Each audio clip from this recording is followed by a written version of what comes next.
শুনেছি কল্যাণীর আইটিআই মোড়ে দুর্গাপুজোর থিম বানানো হয়েছে এবার ব্যাংককের অরুণ মন্দির, তাও খুব সুন্দর, পুরো অল ওভার বডিতে ঝিনুকের কাজ করা, 170 ফিট উঁচু ফিট এ মন্দিরটা বানানো হয়েছে, খুব সুন্দর নাকি।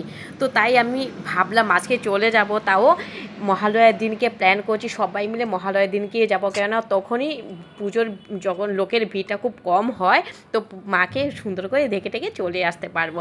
তাই আমি ডিউটিতে হেয়ার স্টেটা নিয়ে চলে এলাম, কেননা ডিউটি করার পর আমি রুমে গিয়ে সে টাইম পাবো না যে পুরো মেকআপ করে বেরোতে পারবো। তো যার কারণে আমি ডিউটিতে নিয়ে চলে এসেছি হেয়ার স্টেটটা, যাতে হাফ কাজ আমার শেষ হয়ে যায়। তো রেডি হয়ে আমি চলে গেলাম বিধাননগর গিয়ে সেই ট্রেন ধরেছি ডাইরেক্ট শিয়ালদার জন্য।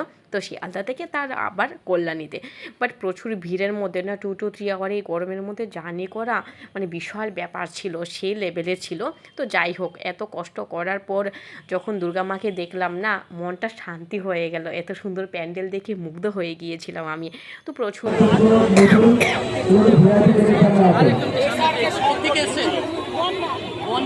ফাইনালি দুর্গা মণ্ডপের কাছাকাছি পৌঁছে গেলাম, আপনাদেরকে দেখাচ্ছি, পুরো ভিডিওটা দেখবেন, ঠিক আছে। খুব সুন্দর মন্দিরটা, সত্যি বিশাল, মানে এত সুন্দর, পুরো এত ভালো লাগছে না, মানে সামনে থেকে খুব সুন্দর লাগছে প্যান্ডেলটা দেখতে, পুরো নিখুঁত ঝিনুকের কাজ করা যাকে বলে।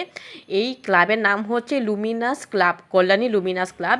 এই ক্লাবে এই যেই প্যান্ডেলটা বানানো হয়েছে না, যারা বানিয়েছে ওদেরকে অনেক অনেক ধন্যবাদ, এত সুন্দর করে বানিয়েছে, তাও নিখুঁত ঝিনুকের কাজ যাকে বলে, ফার্স্ট টাইম দেখেছি। আর যে মাকে বানানো হয়েছে না, মায়ের মূর্তিটা 70 কেজি নাকি গোল্ড ছিল, পুরো 70 কেজি গোল্ড দিয়ে বানানো হয়েছে এই মায়ের মূর্তিটা, দেখতে পাচ্ছেন, ঝুম করে দেখাচ্ছি আমি, খুব সুন্দর, খুব ভালো লাগলো, হেভি সত্যি।